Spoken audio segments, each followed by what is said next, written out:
अध्यात्म विज्ञान कोई धर्म या संप्रदाय नहीं है, ये स्पिरिचुअल साइंस है जो कुदरत के कानून पर आधारित है।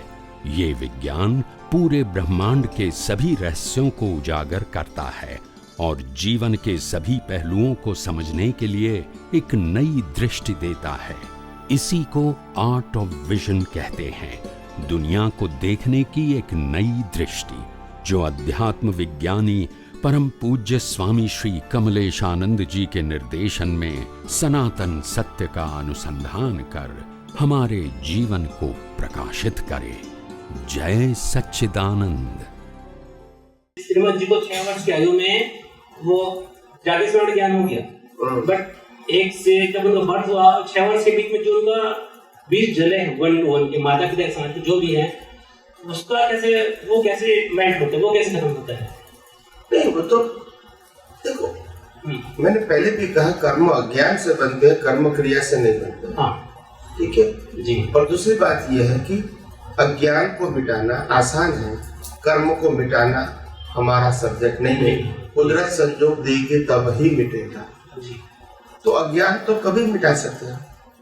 स्वामी जी, इनका प्रश्न हमारे साथ डिस्कशन हो रहा है कि कुदरत मैनेजमेंट कैसे करेगी, जो मतलब वैसे आपके ऊपर क्वेश्चन था कि स्वामी जी को समझो कि 2 डिग्री बाकी है, एग्जाम्पल के तौर पे, तो यदि उन्होंने 17 साल के दादा भगवान से मिले तब ओपन हुआ उनका विज्ञान, और उसके बाद वो कुछ साल में अभिज्ञान का उपयोग करने लगे, लेकिन 10-12 साल के थे तब उनके माता पिता से, भाई बहन के साथ, फ्रेंड के साथ रात भी उसका छोटा मोटा हिसाब हो गया।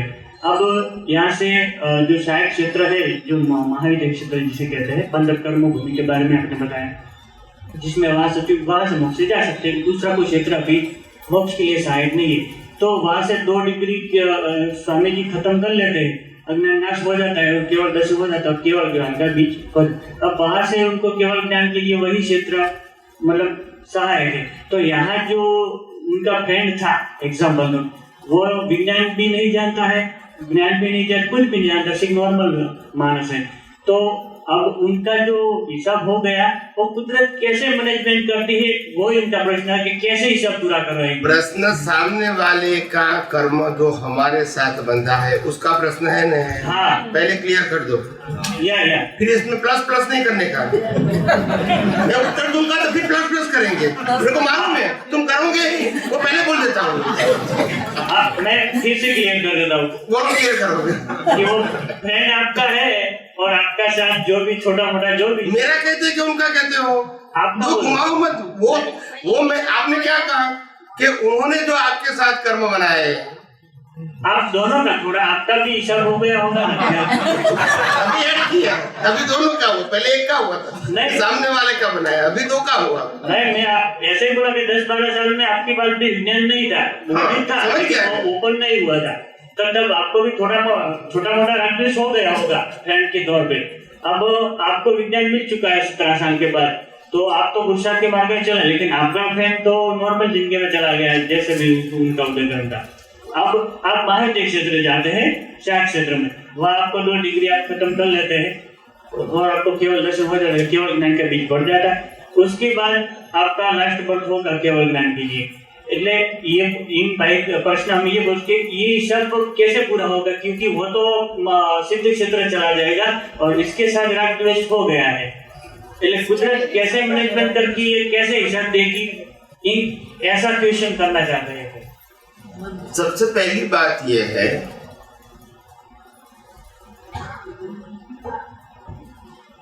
जब मुक्त पुरुषों ने किए हुए कर्म को, भुगतान वाले कर्म नहीं, ध्यान से सुनो, ये भाव में किए हुए कर्म फल नहीं, पहले ध्यान से सुनो, गलती मत करो, मैंने कर्म शब्द बोला, कर्म फल नहीं बोला। जन्म से मौत तक कर्म फल है, मगर मैंने ये वर्ष में किए हुए कर्म की बात करता हूँ, ठीक है?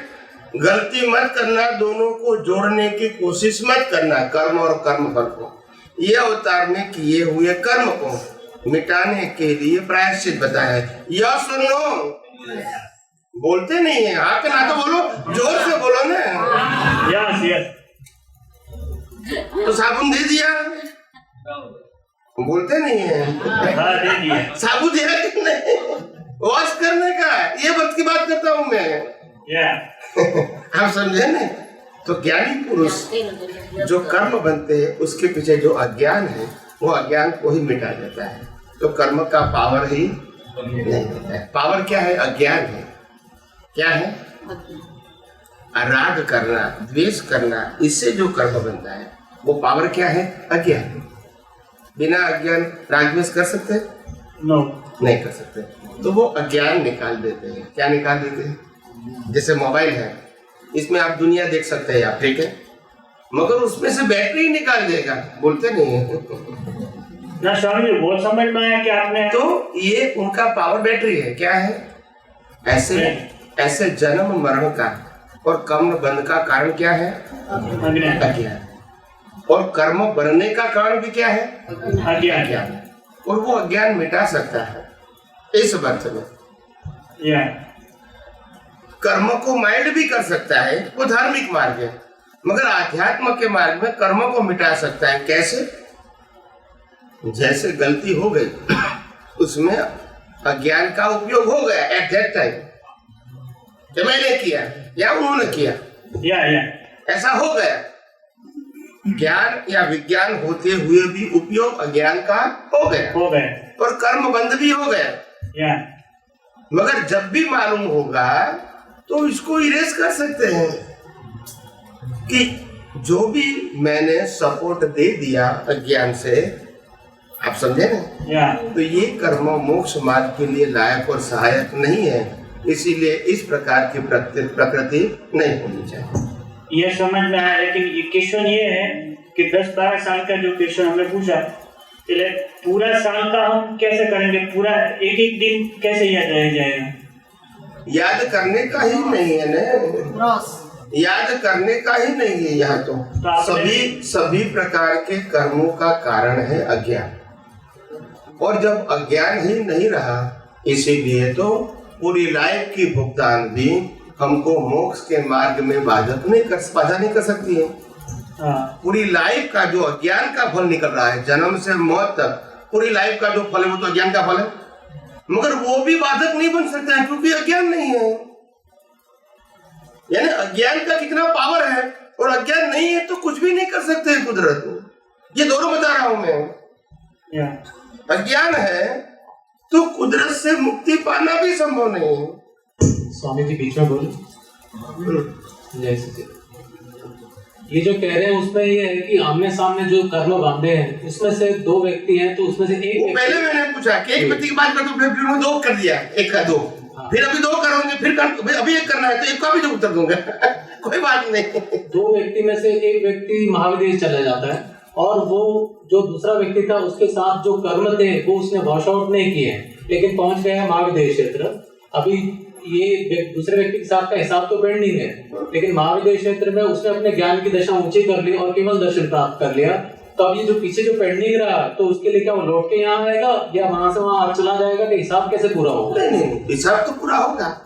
जब वो, मैंने कहा ना 2 ऑप्शन है, या तो अज्ञान मिटा देगा, जो कर्म के पीछे जो अज्ञान है वो मिटा देगा, तो अज्ञान मतलब कर्म ही नहीं रहेगा। और दूसरी बात हो सकता है कि उसको जब यहाँ सतयुग आएगा तो उसका जन्म होगा और हिसाब पूरा होगा इनके साथ, मगर मोक्ष में भी जाएगा। लास्ट पद में रामकृष्ण महावीर ने हिसाब पूरा ही किया ना, मगर अज्ञान नहीं था, हिसाब तो पूरा किया ना, सबने हिसाब पूरा किया ना। रामकृष्ण महावीर ने हिसाब क्या पूरा किया कि नहीं किया, मगर कर्म बना ना, क्योंकि अज्ञान नहीं था।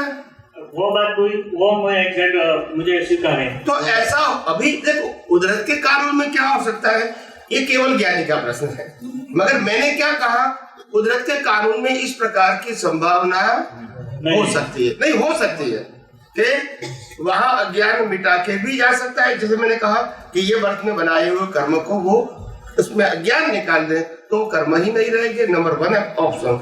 और दूसरा ऑप्शन, वो केवल ज्ञान के लास्ट वर्ष तक यहाँ वापिस आना पड़ेगा जब यहाँ सतयुग होगा तो, और वो हो सकता है वहां की आयुष्य लंबी हो सकती है, 1 लाख साल की भी हो सकती है।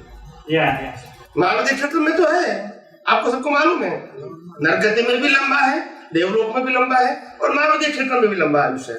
तो वह लाख साल का आयुष्य खत्म करेंगे तो यहाँ तो सतयुग आएगा ही, तो यहाँ आके अपना हिसाब खत्म करके केवल ज्ञान प्राप्त करके मोक्ष में जा सकता है। ये सिद्धांत के तौर पे सेट होता है, क्योंकि कॉज की इफेक्ट कुदरत देती है वो तो सवाल ही नहीं है। हाँ, ये सेट होता है, लेकिन ये होता है कि वो चला जाएगा, उसका बाकी रह जाएगा, ये हिस्सा नहीं खत्म हो सकता, क्योंकि कुदरत के कानून के अंदर यदि बीज पड़ा है वो केवल दर्शन के एक डिग्री पे यदि वो कम है तो भी कॉज की इफेक्ट उसको देनी पड़ेगी जो यदि वॉश आउट नहीं किया है तो। लेकिन सिद्धांत के तौर पे कहीं भी महाविद्य क्षेत्र चले जाए या कोई और क्षेत्र चले जाए, लेकिन कॉज की इफेक्ट उसको नहीं छोड़ेगी।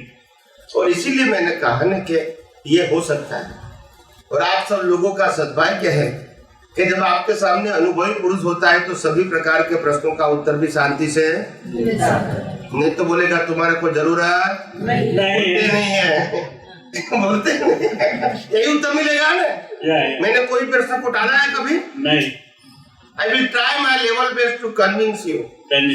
मैंने प्रश्न का उत्तर देने का प्रयास किया है, टालने का कभी प्रयास नहीं किया है, और मैं इसीलिए उत्तर देता हूँ ताकि ये विज्ञान बाहर आए लोगों के सामने। तो आज नहीं तो कल भी लोगों को काम में आएगा। जब निकलेगा ही नहीं तो कैसे काम में आएगा, निकलेगा ही नहीं तो कैसे काम में आएगा। तो अगर मैंने ऐसा उत्तर अभी आपके सामने दे दिया है तो कल फ्यूचर में आपको प्रश्न करेगा तो आप भी उत्तर दे सकते हैं, आप समझे ना। इसीलिए मैं मैक्सिमम 99% प्रश्न का उत्तर आप सब लोगों को समाधान होवे इसी प्रकार से देने की कोशिश करता हूँ, आप समझे ना। और कोई प्रश्न को मैं टालता नहीं हूँ। तो विज्ञान के अंदर बिल्कुल खुला है, कोई इफ एंड बट नहीं है। मगर ये नहीं है कि केवल ज्ञानी जो बता सकते हैं वो मैं बता सकता हूँ इक्वल, वो बात नहीं। और मैंने पहले भी कहा है कि जो केवल ज्ञानी देख सकता है वो मैं देख नहीं सकता हूँ। मैं दुनिया के सनातन सत्य को सिद्धांत के रूप में समझ सकता हूँ और एक्सप्लेन भी कर सकता हूँ, मगर जो केवल ज्ञानी देख के बताएगा वो मेरा विषय है, वो मेरा लेवल भी नहीं है, आप समझे। और मैंने कई बार कहा है इनको देख के बताना वो एक अलग बात है, और मैं सिद्धांत को समझ के बताता हूँ। हालांकि सिद्धांत में परिवर्तन नहीं होता है, मगर ये सिद्धांत को समझना उसके लिए भी आपके पास डेवलपमेंट होना चाहिए। सिद्धांत तो लिखा है, दादा भगवान ने बोल दिया कि मन वचन काया की अवस्था मात्र कुदरती रखना है, वो सिद्धांत है। मगर समझे कितने लोग, तो समझना वो भी इम्पोर्टेंट बात है ना भाई। अनुभवी थे तो उन्होंने तो बता दिया सिद्धांत, मगर समझना भी आसान नहीं है। यस, जब तक ऋण होता है किसी के साथ वो कंप्लीट किए बिना कोई भी व्यक्ति महाविद्य क्षेत्र कैसे जा सकता है? महाविद्य क्षेत्र में जा सकता है, महाविद्य क्षेत्र में जाना हम कहेंगे बिना कंप्लीट किए नरक गति कैसे जा सकता है? तो आपका उत्तर क्या है बताइए। नहीं, नरक गति में तो आप कर्म भुगतने के लिए जा रहे हैं, तो वहाँ भी कर्म भुगतने के लिए वहाँ मोक्ष लिए जाते हैं। मोक्ष के लिए तो कुछ भी नहीं चाहिए, कुछ भी नहीं होना चाहिए। नहीं, नरक गति में गया वो कर्म के भुगतान के लिए, तो महाविद्य क्षेत्र में कर्म के भुगतान के लिए नहीं जा सकता। मुझे नहीं पता है, यही तो रॉन्ग बिलीफ है ना सबके।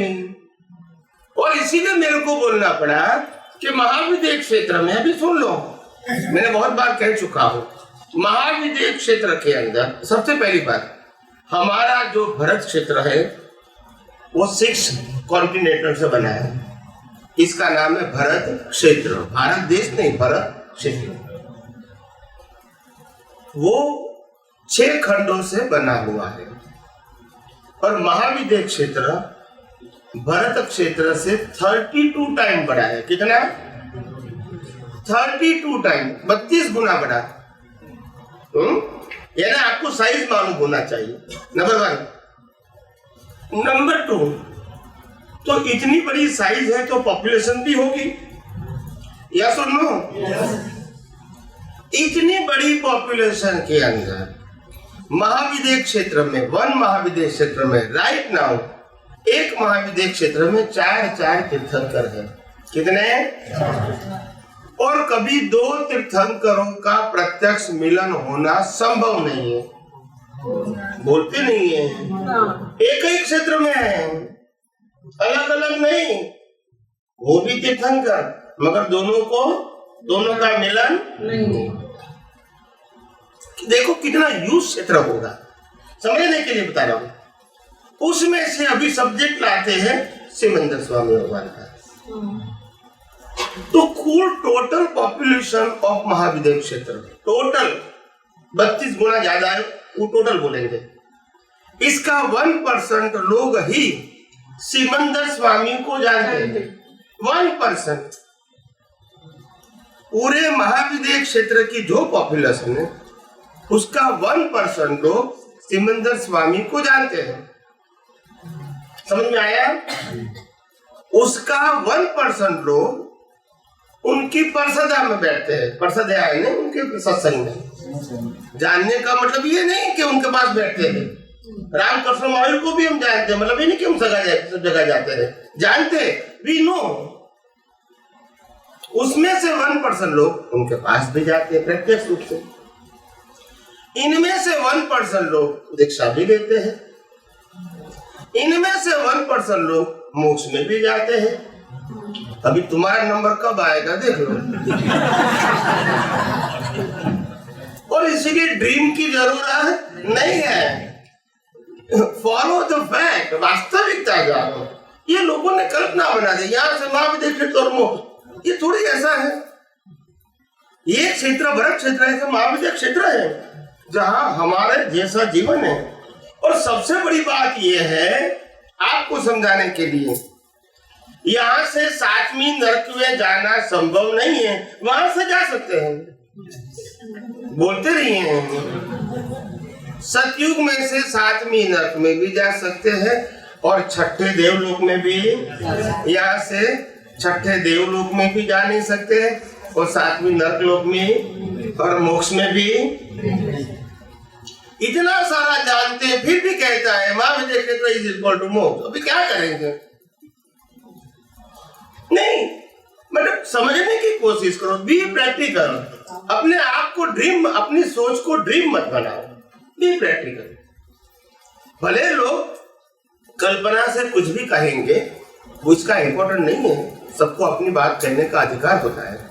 मगर हमको सनातन सत्य क्या है वो भी समझने का हमारे पास इम्पोर्टेंट होना चाहिए कि सनातन सत्य क्या है। आखिर व्यू पॉइंट तो है, उसमें सनातन सत्य क्या है वो भी तो समझना जरूरी है, हमारे खुद के लिए, दूसरे को बताने के लिए नहीं, खुद के लिए, ताकि हम तो ड्रीम में नहीं फंसे। तो ये चमत्कार नहीं है। क्या नहीं है? मुक्ति का मार्ग वो चमत्कार नहीं है। मुक्ति का मार्ग वो प्रैक्टिकली कुदरती कानून को समझ के अपनी अज्ञान को मिटाने का मार्ग है। और अज्ञान मिट गया तो कुदरत का कानून आपको कुछ भी नहीं करेगा, उसी का नाम है मोक्ष। और अज्ञान है तो कुदरत का कानून छोड़ेगा भी। फिर 1% क्यों ना हो? समझ में आया? तो प्रिंसिपल को समझो, ड्रीम को मत समझो।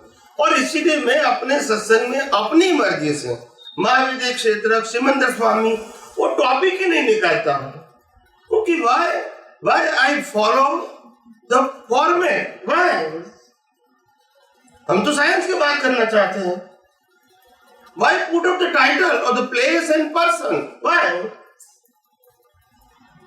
हम तो सनातन सत्य समझ के अज्ञान को मिटाने की बात करते हैं।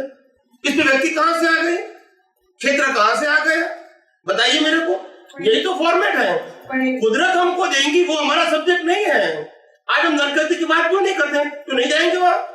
जा सकते हैं। तो फिर क्यों बात नहीं करते हैं? क्योंकि हमारा इंटरेस्ट नहीं है। तो इंटरेस्ट ये बताओ अज्ञान को मिटाने का। अगर हमारी क्वालिफिकेशन होगी तो जैसे नरकति देवगति कुदरत डिसाइड करेगी, ऐसा महाविद्या क्षेत्र कौन डिसाइड करेगा? तो क्वालिफिकेशन इज इम्पोर्टेंट या ड्रीम इज इम्पोर्टेंट? तो क्वालिफिकेशन क्या है? जब आपके अंदर मोक्ष मार्ग के लिए लायक और सहायक संयोग ही होंगे, जब आपके अंदर अज्ञान मिट चुका है, तो कुदरत को महाविद्या क्षेत्र देना उनके पास और कोई चॉइस नहीं है। सिमंदर स्वामी का दर्शन करवाना और कोई चॉइस नहीं है उनके पास। जो डिसाइडेड है जो कुदरत का काम है वो हम सर पे क्यों लेते हैं? बेटर हम क्वालिफाइड बने, तो कुदरत को देना पड़ेगा, ये हमको मांगना पड़ता है। और कुदरत कहती है मैं देने के लिए तैयार हूं, तुम क्वालिफाइड तो हो जाओ। तो क्वालिफिकेशन इज मोस्ट इम्पोर्टेंट, वहां जाना इम्पोर्टेंट नहीं है।